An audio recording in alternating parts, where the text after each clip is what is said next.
Hello everyone, मैं विश्वजीत सिंह आप सभी का दी यहाँ पर स्वागत करता हूं। दोस्तों, इग्नू में असाइनमेंट बनाने को लेकर एक नई गाइडलाइंस आई है। ये गाइडलाइंस इग्नू के सभी स्टूडेंट पे एप्लीकेबल होने वाला है। चाहे वो इग्नू का जो स्टूडेंट है किसी भी सेशन से बिलोंग करता हो, जनवरी सेशन का हो, जुलाई सेशन का हो, मैटर नहीं करता। या असाइनमेंट बना चुका है या बनाने वाला है, सभी पे ये गाइडलाइंस एप्लीकेबल होने वाला है। इस गाइडलाइंस के अंदर में छोटी छोटी कॉमन मिस्टेक्स जो हम पहले किया करते थे उसको भी पॉइंट आउट किया गया है। हम असाइनमेंट नॉर्मली क्या करते थे कि इग्नू की बुक में से आंसर को फाइंड आउट करके लिखते थे। साथ साथ में कोई भी प्राइवेट पब्लिकेशंस की बुक हो, चाहे गुली बाबा हो, नीरज हो, उसमें से भी हम कई बार कॉपी कर लिया करते थे। या फिर किसी दोस्त ने बना रखा है पहले से या ऑनलाइन दिख रहा है, यूट्यूब पे दिख रहा है, वहां से हम लिख लेते थे। तो उसको लेकर भी यहाँ पे वर्डिक यूज किया गया है। तो क्या है नया गाइडलाइंस असाइनमेंट बनाने को लेकर, चलिए वीडियो स्टार्ट करते हैं और डिटेल में समझते हैं उस नई गाइडलाइंस को। तो अभी मैं इग्नू के ऑफिशियल पेज पे हूँ, ठीक है। डायरेक्ट गूगल पे जाओगे, ये पेज आ जाएगा और आपका जो भी आरसी है, रीजनल सेंटर है, वहाँ पर भी ये गाइडलाइंस की आपको जो कॉपी है मिल जाएगा। मैं टेलीग्राम ग्रुप में डाल दूंगा, व्हाट्सएप ग्रुप में डाल दूंगा, वहाँ से भी आप ले सकते हो। चलिए स्टार्ट करते हैं और समझते हैं डिटेल में। सबसे पहले तो यहाँ पे मोटिव बताया गया कि असाइनमेंट बनाया क्यों जाता है। अगर यहाँ पे आप असाइनमेंट बना रहे हो तो एक ना एक पर्पज होता है ना। कई बार हम क्या करते हैं, कॉपी कर लेते हैं या फिर किसी से लिखवा लेते हैं, पर वहाँ पे बेनिफिट क्या हुआ आपका। तो यहाँ पे कहा जा रहा है कि इंपॉर्टेंट है कि आप जो भी आंसर लिख रहे हो, जो भी क्वेश्चंस के लिख रहे हो, आप अपने वर्ड में लिखो और इसी के नंबर मिलते हैं। सबसे पहली मेन चीज तो ये होना चाहिए कि जब आप एक स्टूडेंट हो तो आप अपने वर्ड में आपको आंसर लिखना है। साथ साथ में जो भी आंसर लिख रहे हो उसको वर्ड लिमिट के अंदर में ही फॉलो अप करना है, ठीक है। जो वर्ड लिमिट दिया गया है कि 500 वर्ड में लिखना है, 200 वर्ड में लिखना है, तो उस वर्ड लिमिट के अकॉर्डिंग में ही आपको अपना आंसर कंप्लीट करना है पर्टिकुलर क्वेश्चन का। ये नहीं कि एक ही क्वेश्चन में दो क्वेश्चंस का आंसर दे रहे हो, ऐसा नहीं, ठीक है। एक क्वेश्चन का आंसर जितना वर्ड लिमिट है उसके हिसाब से अपने शब्दों में लिखना होता है। इसका बेनिफिट क्या होता है, तो आपके इंप्रूव करता है, आपको इंप्रूव करता है। असाइनमेंट के जो क्वेश्चंस हैं वो आपको इंप्रूव करेंगे, किसके लिए, आपको तेज बनाएंगे। आपके अंडरस्टैंडिंग ऑफ द कॉन्सेप्ट्स जो है उसको इंप्रूव करते हैं कि आप जल्दी से समझ पाओगे चीजों को, जल्दी से ग्रैप कर पाओगे। इसके लिए आपको वो तैयार करते हैं, यहाँ पे ये बताया जाता है। आप चलो यहाँ पे आगे हम बात करें इस नोट जो गाइडलाइंस की। तो सबमिशन कैसे हो सकता है आपका असाइनमेंट, सबसे पहले हम इसी के बारे में बात करें। तो देखो, असाइनमेंट सबमिशन के लिए एक प्रॉपर एक टाइम डिजाइन की जाता है, टाइम फ्रेम डिजाइन किया जाता है कि उस टाइम फ्रेम के अकॉर्डिंग में ही आपका असाइनमेंट सबमिट होने वाला है। जैसे अभी दिसंबर 2023 में एग्जाम है, तो दिसंबर 2023 में एग्जाम है, तो जो भी जनवरी सेशन के स्टूडेंट हैं वो अपना असाइनमेंट सबमिट कब कर सकते हैं, तो जनवरी 2023 के लिए यहाँ पे स्पेशली बोला गया है कि जनवरी 2023 सेशन वाले जो स्टूडेंट जिनका दिसंबर में एग्जाम होने वाला है वो 30 सितंबर तक अपना जाके असाइनमेंट सबमिट कर सकते हैं। असाइनमेंट जमा होने की जो डेट है 1 सितंबर से लेकर 30 सितंबर तक का रहने वाला है, ठीक है। आगे भी डेट एक्सटेंड होती है, बट ये भी डिपेंड आपके आरसी पे करता है कि आरसी रीजनल सेंटर वो आगे अपना डेट एक्सटेंड करना चाहता है, नहीं करना चाहता, क्या है टाइम स्लॉट उसके पास, उसके ऊपर डिपेंड करता है। बट डेट आगे बढ़ती है, ठीक है, ये भी मान के चलिए। आपको 1 सितंबर से लेकर 30 सितंबर के बीच में जाकर अपना जमा कर सकते हैं। कहाँ पर जमा करना है, तो ये भी जो पूरा जो मैटर करता है ना, वो आपके रीजनल सेंटर और स्टडी सेंटर पे डिपेंड करता है। नॉर्मली आप अपने स्टडी सेंटर में जाकर जमा करोगे, और कोई भी जैसा कुछ ऐसा बनता है कि स्टडी सेंटर नहीं, मतलब नहीं ले रहा है जमा, तो वो आपको एक रास्ता देगा, ठीक है। रास्ता क्या देगा कि आप बाय पोस्ट भेज सकते हो स्टडी सेंटर। कई बार जैसे लास्ट टाइम जब मैं पढ़ रहा था एमए हिस्ट्री, मैंने खुद इग्नू से किया है, तो वहाँ पे क्या हुआ कि स्टडी सेंटर हमारा लेना नहीं चाह रहा था क्योंकि वहाँ पे वर्क किसी तरह का चल रहा था लॉकडाउन के टाइम पे।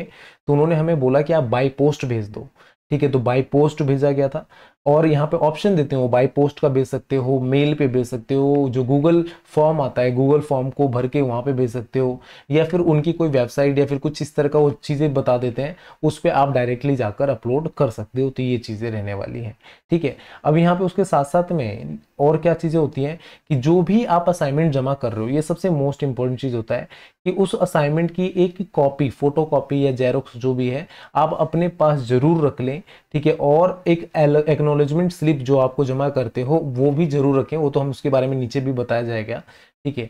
बट एक फोटो कॉपी जरूर रखें अपने असाइनमेंट की जो आपने जमा किया है। इसका रीजन क्या होता है कि कई बार जैसे इग्नू के अंदर में ये तो है नहीं कि आप गए जमा करने के लिए तो सिर्फ 4 स्टूडेंट जो आपको दिख रहे हैं वहां पे, उतने ही स्टूडेंट इग्नू के अंदर में पढ़ रहे हैं। नंबर ऑफ स्टूडेंट्स बहुत ज़्यादा हैं, तो कई बार असाइनमेंट इधर उधर मिसप्लेस हो जाता है, फिर नंबर देने में दिक्कत होता है, नंबर नहीं मिल पाते हैं। तो उसके कारण से यहाँ पे सजेशन दिया जाता है कि आप अपने पास एक स्कैन कॉपी कह लो या फिर फोटो कॉपी कह लो, जेरोक्स कह लो, वो जरूर रख लें। देखो जेरोक्स करवाओगे तो पैसे ज़्यादा लगेंगे, ठीक है, तो उससे बेटर ये रहता है कि आप थोड़ा सा टाइम निकाल कर स्कैन कर ले, स्कैन करके अपने पास स्कैनर को जो भी आपका असाइनमेंट था उसको सेव करके अच्छे तरीके से रख लें, वो आपके लिए बेनिफिट करने वाला है आगे, ठीक है। तो इस तरीके से यहाँ पे चीज़ें रहती हैं। आगे कुछ इंस्ट्रक्शन दिया गया है किस तरीके से क्या चीज़ है। तो नॉर्मली ये जो फ्रंट पेज होता है, जो हम असाइनमेंट के अंदर में बोलते हैं कि फ्रंट पेज लगाना है, फ्रंट पेज लगाना है, फ्रंट पेज होता क्या है। तो एक तरह से मान लो आपका इंट्रोडक्शन पेज हो गया, जो सुंदर सा लगता है, दिखने में लगना चाहिए, नहीं भी लगता है तो कोई दिक्कत नहीं है, मैटर नहीं करता है कि आप प्रिंट करवा के, कलर प्रिंट करवा के लगाओगे तभी देखा जाएगा, ऐसा कुछ नहीं है, आप अपने हाथों से बना सकते हो। और बहुत सारे बच्चे हाथों से बहुत अच्छा बना देते हैं। तो उसमें नॉर्मली चाहिए क्या होता है, तो आपका जो जरूरी इंफॉर्मेशन है वो आपको देना होता है। फॉर एग्जाम्पल यहाँ पे बताया गया है कि इनरोलमेंट नंबर होना चाहिए, नाम होना चाहिए, एड्रेस होना चाहिए, सिग्नेचर होना चाहिए, डेट ऑन टाइटल पेज होना चाहिए, ठीक है, क्या चीज़ें किसके ऊपर बना रहे हो, असाइनमेंट कोड, आपका असाइनमेंट कोड एंड जो भी है आपका सब्जेक्ट कोड, आप जो प्रोग्राम पढ़ रहे हो उसके बारे में, मतलब प्रॉपर एक डिटेल जो भी आपके कोर्स से रिलेटेड है उस वो डिटेल होनी चाहिए, इसके बारे में बताया जाता है, ठीक है। प्रोग्राम कोड हो गया, कोर्स कोड हो गया, असाइनमेंट कोड हो गया, स्टडी सेंटर कोड हो गया, मतलब एक प्रॉपर डिटेल जो आपकी जरूरत है, जिसके बेसिस पे आपको नंबर मिल सकते हैं, उसको यहाँ पे बोला जाता है। साथ साथ में कहा जाता है कि जब भी आप असाइनमेंट बनाने जा रहे हो तो असाइनमेंट के अंदर में एक इंस्ट्रक्शन दिया होता है, जिसके बारे में अभी कभी किसी और वीडियो के अंदर में मैं डिस्कस करूंगा कि असाइनमेंट के अंदर में कौन से इंस्ट्रक्शन होते हैं, किस तरह की चेतावनियां दी होती है, कौन कौन सी चीज़ों को हमें फॉलो अप करना होता है असाइनमेंट के, उसके बारे में भी हम किसी और वीडियो में डिस्कस करेंगे। उसको जरूर पढ़ें। उसको पढ़ने से आप ये कह सकते हो कि आपको एक ना आइडिया मिल जाता है कि असाइनमेंट हमसे क्या चाहता है, वो असाइनमेंट हमसे उम्मीद क्या करता है कि हम असाइनमेंट किस तरीके के बनाएं, ठीक है, गाइडलाइंस एक तरह से वो भी उसको कह सकते हो। जब आप किसी चीज़ को करते हो, आपको मैंने कोई काम दिया या आपके टीचर ने कोई काम दिया, तो एक उम्मीद रखते हो ना कि इस बंदे का एक्सपेक्टेशन क्या है इस काम के प्रति। आपके बॉस ने कोई काम दिया कि आप ये वाला काम करो, ठीक है, तो ऐसा तो है नहीं आप जो मर्जी कर दोगे, एक एक्सपेक्टेशन होता है ना। तो सेम जब असाइनमेंट आप करने जाओगे ना, तो असाइनमेंट्स करने से पहले जहाँ से क्वेश्चन शुरू होता है उससे पहले 4-5 लाइन 10 लाइन का एक पूरा दिया रहता है कि क्या एक्सपेक्टेशन है इस असाइनमेंट से असाइनमेंट वालों को, ठीक है, तो उसको जरूर फॉलो अप करें, जिसके बेसिस पे आपके अच्छे नंबर बन सकते हैं, ठीक है। यहाँ पे साथ साथ कहा जाता है कि हर एक क्वेश्चन का आंसर जो भी गाइडलाइंस में मेंशन है कि किस तरीके से होना चाहिए, ठीक है, answer each question as per guideline, जितने भी क्वेश्चंस के लिए बोले गए हैं कि 5 क्वेश्चन का आंसर दो, 4 क्वेश्चन का आंसर दो, सारे क्वेश्चन का आंसर दो, गाइडलाइंस के अकॉर्डिंग में आपको आंसर देना है। अब कौन से गाइडलाइंस, मतलब जो असाइनमेंट के अंदर में इंस्ट्रक्शन मौजूद होता है उसके अकॉर्डिंग आपको आंसर देना होता है। अब यहाँ से इंपॉर्टेंट चीजें शुरू होती हैं। सबसे पहले जब भी आप असाइनमेंट बनाने जा रहे हो तो सबसे पहले आपको करना क्या है, तो प्लानिंग करना है, ठीक है। प्लानिंग होता क्या है, तो आप घर बनाने जाते हो तो घर में तो ऐसा नहीं होता ना डायरेक्ट ईटा पत्थर राय लगा दिया, ऐसा नहीं होता ना। सबसे पहले हम तैयारी करते हैं कि भैया क्या कैसे चीजें हैं, एक ब्लूप्रिंट बनाते हैं, ठीक है, नक्शा बनाते हैं कि ये वाला रूम इधर आएगा, यार बाथरूम थोड़ा बड़ा करो, छोटा लग रहा है, ठीक है, हॉल भी तो हमें जरूरत है, लाइब्रेरी भी तो जरूरत है। इस तरीके से हम पूरा डिजाइन करते हैं, डिस्कस करते हैं, फिर उसके हिसाब से आगे हम बढ़ते हैं। तो सेम चीज यहाँ पे ये बोला जाता है कि प्लानिंग करना है। सबसे पहले प्लानिंग में क्या करोगे, तो आपको असाइनमेंट को केयरफुली रीड करना है, फिर उसके जो भी यूनिट्स हैं उसके थ्रू जाना है, वहां पे देखना है चीजें क्या हैं, they are based on marks, ठीक है, किस किस यूनिट पे बेस्ड हैं। जैसे कोई भी क्वेश्चन है, फॉर एग्जांपल मैं एक एमए हिस्ट्री का क्वेश्चन ले लेता हूँ, ठीक है, कि एमए हिस्ट्री के अंदर में क्वेश्चन है कि आदि जो मतलब आरंभिक मानव था वो जीवन व्यापन किस प्रकार से करता था, आरंभिक मानव का जीवन व्यापन का आधार क्या था। अब सबसे पहले क्वेश्चन मुझे दिख गया, मैंने क्वेश्चन पढ़ लिया, समझ में आ गया, तो वो किस यूनिट से बिलोंग करता है वो मुझे समझना पड़ेगा, ठीक है, वो किस चैप्टर से बिलोंग करता है वो मुझे समझना पड़ेगा। फिर उस चैप्टर के अकॉर्डिंग, उस यूनिट के अकॉर्डिंग जो मैंने पढ़ रखा है या जो भी उस चैप्टर के अंदर में दिया गया है उसके अकॉर्डिंग मुझे पॉइंट्स बनाने हैं। पॉइंट्स बनाने इसका मतलब ये नहीं है कि मैं बुक खोला और बैठ के पूरा लिख दिया, ये नहीं है। पॉइंट्स बनाने का मतलब ये है कि पर्टिकुलर मैंने क्वेश्चंस को तैयार किया, उसमें से देखा हाँ हाँ ये चीज़ है इसके अंदर में, ये अपने वर्ड्स में, ऑन माय वर्ड्स, वहाँ पे मुझे क्या करना है, पॉइंट्स बनाने हैं। और जो भी पॉइंट्स, मतलब इस तरह नहीं पॉइंट्स में पूरा आंसर लिखना है, एक तरीके से माइंड में सेट करना है कि हाँ ये चीज़ बता सकता हूँ, ये चीज़ बता सकता हूँ, अच्छा ये भी इंपॉर्टेंट है, ये भी बता सकता हूँ, अच्छा ये वाला जो पॉइंट मैंने नीचे लिखा है ना ये वाला तो ऊपर आना चाहिए, तो ऊपर बताऊंगा तो ज़्यादा बेटर रहेगा। सबसे पहले डेफिनेशन देना, अच्छा अच्छा अच्छा अच्छा, लास्ट में कंक्लूजन यहाँ पे सम अप करना है, ऐसे करके पूरा हमें रीअरेंज भी करना है। ठीक है, जो भी आपने ब्लूप्रिंट बनाया ना, उसको वापस से नंबर वाइज या जो भी है आपके हिसाब से एक लॉजिक के बेसिस पे, लॉजिक ऑर्डर के बेसिस पे उसको रीअरेंज करना होता है। रीअरेंज करने का मोटिव क्या होता है कि अभी मैं लास्ट टाइम एक ना क्वेश्चन चेक कर रहा था 1857 का विद्रोह का। कुछ स्टूडेंट्स पढ़ते हैं, उन्होंने मुझे एक आंसर, मैंने पूछा उनसे 1857 का विद्रोह कैसे क्या हुआ उसको बताओ, तो उन्होंने सबसे पहले लास्ट से स्टार्ट किया कि 1857 का विद्रोह इतने टाइम पीरियड में खत्म हो गया। ठीक है, खत्म हो गया, चलो भैया मुझे लगा अब कुछ बताएगा ऐसा। सबसे पहला लाइन जो होना चाहिए कि 1857 का विद्रोह ऐसे से स्टार्ट हुआ, ये कारण रहा, वो सबसे लास्ट में लिख रखा है कि भैया जब पूरा सब कुछ बता दिया उसने लास्ट में, मतलब उल्टा पुल्टा सारा। ठीक है, पूरा खिचड़ी बना रखा है, तो क्या उसके बेसिस पे नंबर मिलेंगे? तो नहीं मिलेंगे, क्योंकि एक लॉजिकल फॉर्म में रीअरेंज करके पॉइंट्स को हमें दिखाना होता है। जब आप तैयार करोगे, प्लानिंग करोगे, पॉइंट को अरेंज करोगे, ठीक है, तो उसके हिसाब से ऊपर नीचे होते, तो हमें उसको सबसे पहले रीअरेंज करके उसको लॉजिकल ऑर्डर में रखना होता है, उसके बेसिस पे हमें आंसर लिखना है।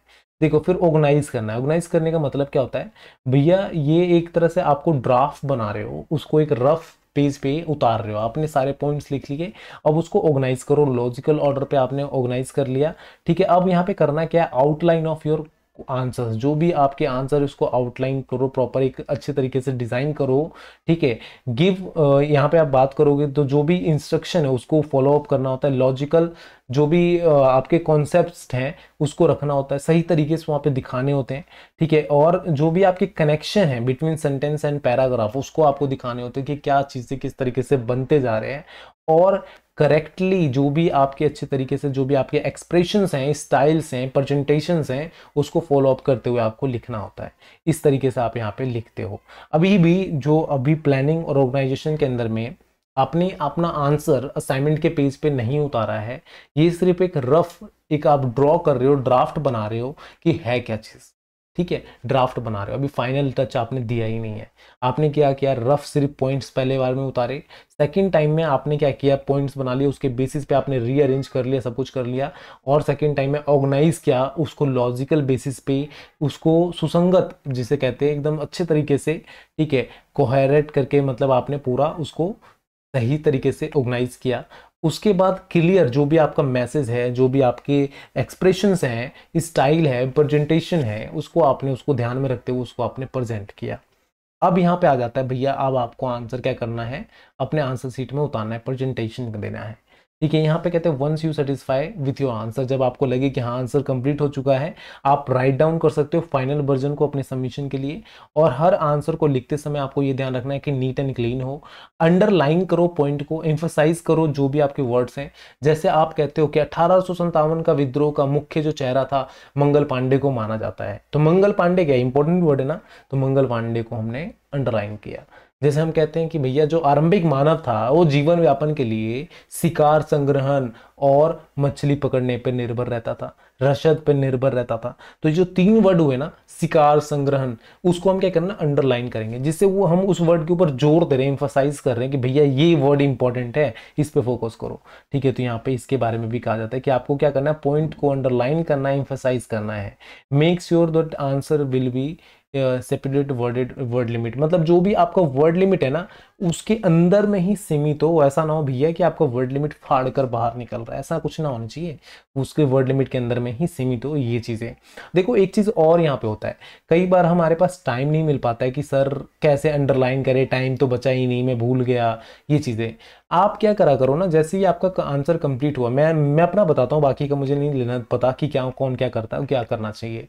मैं क्या करता था, जब इग्नू का मैं खुद भी स्टूडेंट रहा, एमए हिस्ट्री मैंने पढ़ा है, तो मैं क्या करता था, जैसे ही क्वेश्चन, जैसे हर एक क्वेश्चन का टाइम लिमिट तय है कि इतने टाइम में ये क्वेश्चन कंप्लीट होना है, ठीक है, लास्ट में जब मुझे लगता था ये वाला क्वेश्चन कंप्लीट नहीं हो पा रहा है, फिर भी मैं 2 मिनट, 3 मिनट, 5 मिनट पहले अपना पेन रोक देता था। जैसे टीचर ने बोला ना कि 5 मिनट बाकी हैं, तो अपना पेन रोक कर आंसर को नहीं लिखता था, सबसे पहले मैं क्या करता था, अंडरलाइन करता था, ऊपर से नीचे तक का पूरा अंडरलाइन किया, जहां जहां जरूरत है, ठीक है, जहां जहां जिस पॉइंट को मुझे लगता है कि ये वाला पॉइंट जरूरत है, तो उसको अंडरलाइन करता गया।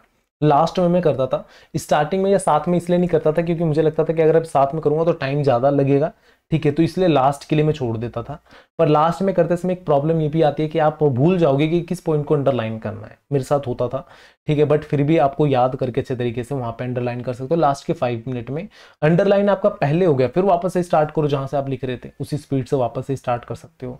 बट अगर आप मान लो 5 मिनट में सोच रहे हो कि मैं और ज्यादा लाइन से लिख लूँ उस लास्ट वाले क्वेश्चन का, आपने बाकी को अंडरलाइन नहीं किया, ठीक है, तो जो आपने लिखा है ना उसके नंबर मिले ना मिले, बाकी के नंबर कम जरूर हो जाएंगे। तो ये भी इस चीज का ध्यान रखो। अंडरलाइन करने से क्या होता है कि जो भी चेक करने वाला जो टीचर है ना, वो जरूर जाकर डायरेक्टली फोकस उन पॉइंट्स पे ही करता है, उसकी नजर डायरेक्ट उस पॉइंट पे पड़ती है कि अच्छा इस क्वेश्चन का मेन पॉइंट ये है, मेन चीजें यहाँ पे बता रखा है, तो उसके बेसिस पे उसको ज्यादा मेहनत करने की जरूरत नहीं पड़ता और नंबर देकर आता है।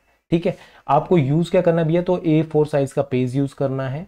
और यूज करते समय आपको ये ध्यान रखना है कि आपको लेफ्ट साइड से जो भी स्पेस है 4 इंच का ऑलमोस्ट, ठीक है 4 इंच कह लो, 4 जो भी है 4 सेंटीमीटर का, इंच नहीं 4 सेंटीमीटर का आपको मार्जिन छोड़ना है।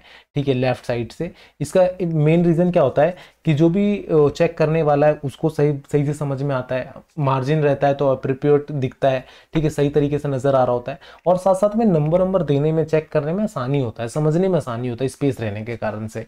ठीक है, अब देखो यहाँ पे कई बार कुछ स्टूडेंट ऐसे देखे मैंने कि वो क्या करते हैं, लैपटॉप में टाइप करवा दिए या फिर ऑनलाइन निकलवाए आंसर, उन्होंने पूरा पूरा टाइप आंसर या प्रिंट आंसर को उसमें अटैच कर देते हैं। तो यहाँ पे कहा जाता है भैया कि जो भी आप लिख रहे हो ना, ऑन योर हैंड से लिखना है। ठीक है, योर हैंड ऑन हैंड से लिखना है। ऐसा नहीं है कि आपने प्रिंट करवा लिया, टाइप करवा लिया, ये वैलिड नहीं रहता, ये नहीं माना जाता है, इसका आपको ध्यान रखना है। और सबसे पहले एक चीज और यहाँ पे देख लो, जो यहाँ से सबसे इंपॉर्टेंट लाइन है जिसके बारे में मैं बात कर रहा था, do not copy your answer from the unit blocks sent to you by the university। ठीक है, अगर आपको कॉपी नहीं करना है, जो भी आंसर आप लिख रहे हो उसको कॉपी नहीं करना है, कहां से, यूनिट में से, ब्लॉक में से, ठीक है, जो आपको यूनिवर्सिटी के थ्रू भेजा गया है, send to you by the university. जैसे इग्नू ने हमें जो भी बुक दिया है ना, तो उसके अंदर में यूनिट्स में बटे हुए हैं, ब्लॉक्स में बटे हुए हैं। तो ऐसा नहीं है कि आपने पूरा पूरा ब्लॉक्स उठा के लिख दिया, यूनिट्स उठा के वहां से लिखना स्टार्ट कर दिया, उसमें से कॉपी नहीं करना है। साथ साथ में यहाँ पे ये भी बोला गया है कि if you copy you will get 0 marks. ठीक है, यहाँ पे 0 marks for the representative questions. जो भी क्वेश्चन आपने कॉपी किया है ना, उसके लिए आपको 0 नंबर मिल सकते हैं अगर आप उन बुक्स में से कॉपी कर रहे हो तो जो भी स्टूडेंट, यहाँ पे बहुत इंपॉर्टेंट लाइन है, जो भी स्टूडेंट जो असाइनमेंट बना चुके हैं या बनाने वाले हैं, अगर उन्होंने इस तरह से कॉपी किया है, मेनली असाइनमेंट का पर्पस क्या होता है कि आप उसको पढ़े, सीखे, और सीखने के बाद अपने शब्दों में बताना। ठीक है, आप जैसे कोई मूवी देखने जाते हो, तो क्या मूवी सलमान खान ने जिस तरीके से बोला, या अभी गदर मूवी देखने गए तो सनी देओल जिस तरीके से डायलॉग प्रेजेंट कर रहा है, आप घर पे किसी ने पूछा आपसे स्टूडेंट, तो क्या आप सेम तरीके से बोलते हो क्या? नहीं बोलते ना।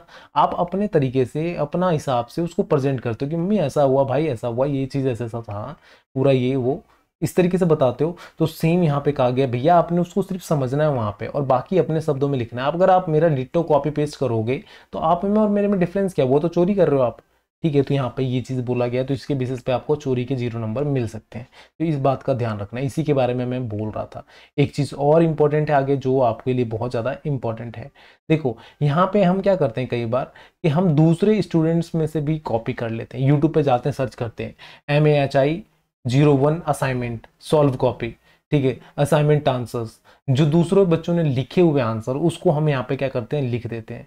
ठीक है, तो इस तरीके से भी आपको नंबर 0 मिल सकते हैं। बट नॉर्मली क्या होता है कि इग्नू के अंदर में तो ये बहुत ज्यादा एक तरह से ना प्रोपेगेंडा के तौर पे चलता है, इसमें कोई पकड़ता नहीं है, कोई कुछ नहीं होता, किसी मर्जी से भी लिखवा लो। आपके 4 सब्जेक्ट हैं तो चारों के 4 अलग अलग राइटर हैं, फिर भी चल जाता है, कोई दिक्कत नहीं होता। बट फिर भी यहाँ पे गाइडलाइंस के अंदर में मेंशन किया गया है कि आपको खुद ही लिखना होता है और किसी में से कॉपी नहीं करना होता है। यहाँ पे बोला गया है कि आपका अगर कॉपी कर रहे हो, नोटिस होता है, पकड़ा जाता है या जो भी है, तो वहाँ पे जो भी लर्नर है वो विल बी रिजेक्टेड। ठीक है, जो भी उसका असाइनमेंट है जो स्टूडेंट्स का, उसको रिजेक्ट कर दिया जाएगा। इस बात का भी ध्यान रखना है। अगर पकड़े गए तो, नहीं पकड़े गए तो फिर तो चल ही रहा है। अगर पकड़े गए तो वहाँ पे रिजेक्ट करने के चांसेस बनते हैं। ठीक है, पर नंबर ऑफ चांसेस ये रहते हैं कि कभी पकड़ा नहीं जाता, बट फिर भी अपने आप को संभल कर करिएगा जो भी आप कर रहे हैं। असाइनमेंट जो भी आप लिख रहे हैं उसको सेपरेटली लिखिएगा, ऐसा ना हो कि ना MHI 01 खत्म हुआ जहाँ पे वहीं से MHI 02 स्टार्ट कर रहे हैं। हर एक सब्जेक्ट का असाइनमेंट सेपरेटली हो। असाइनमेंट आप लिखते समय जो भी आप लिख रहे हो उसको कंटिन्यू करते समय, मतलब हर एक कोर्स के लिए कंटिन्यू करो कि अलग अलग शीट्स पे, ठीक है। ऐसा नहीं कि जहाँ पे आपने खत्म हुआ वहीं से स्टार्ट करना है, ये इस बात का ध्यान रखना। राइट अ क्वेश्चंस, जो भी आप क्वेश्चंस लिख रहे हो उसको, जो भी आप आंसर लिख रहे हो उसके क्वेश्चंस भी असाइनमेंट पेज पे डालें, ठीक है। क्वेश्चन पेपर तो आपको अरेंज कर लगाना ही लगाना है, पर मतलब क्वेश्चन नंबर के साथ साथ में क्वेश्चन को भी लिख दें, अगर छोटा क्वेश्चन है तो। अगर बड़ा क्वेश्चन है तो सिर्फ क्वेश्चन नंबर ही लिखें जिससे वो चल जाएगा, ठीक है। क्वेश्चन नंबर जरूर लिखें क्योंकि उसी के बेस पे आंसर के नंबर मिलने वाले होते हैं, ठीक है। जब आप सबमिट कर दोगे साइट स्टडी सेंटर में अपना असाइनमेंट को, तो एक्नॉलेजमेंट स्लिप जो होता है वो जरूर लें।